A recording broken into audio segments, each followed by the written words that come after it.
আবারও সন্তান অস্বীকার করা হলো। তবে এবার অপু বিশ্বাসের সন্তান কিংবা বুবলির সন্তান নয়। তবে কে কার সন্তান অস্বীকার করছে, এই প্রশ্নে এখন তোলপাড় গোটা মিডিয়া জগৎ। বর্তমানে সন্তান অস্বীকার করা যেন সোশ্যাল মিডিয়ায় একটা ফ্যাশনে পরিণত হয়েছে। তো বন্ধুরা, গোটা খবর জানতে আমাদের ভিডিওটিতে একটি লাইক দিয়ে একটুও না টেনে শেষ পর্যন্ত দেখতে থাকুন।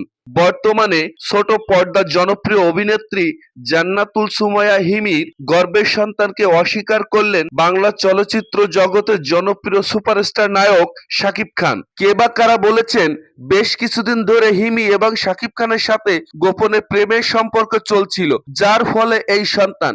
এই ব্যাপারে একটি সাক্ষাৎকারে শাকিব খান বলেন, হিমির সঙ্গে আমার ভাই বোনের সম্পর্ক, তাকে আমি বোনের মতো ভালোবাসি। যবে থেকে শুনেছি তার গর্ভে আমার সন্তান, সেদিন থেকে লজ্জায় আমি মুখ দেখাতে পারছি না। কে বা কারা এই কথা বলেছেন তা আমি জানি না, তবে দর্শকের কাছে আমার অনুরোধ, সত্যতা যাচাই না করে কোনো গুজবে আপনারা কান দেবেন না। যদিও জান্নাতুল সুমাইয়া হিমি নিজের পেটের সন্তানকে নিয়ে এখনো পর্যন্ত মিডিয়ার সামনে মুখ খোলেননি। হিমির পেটে কি আসলে সন্তান রয়েছে নাকি সবটাই গুজব? প্রিয় ভিউয়ার্স, হিমি কি সত্যি মা হতে চলেছেন? এটা কি সত্যি নাকি পুরোটাই গুজব?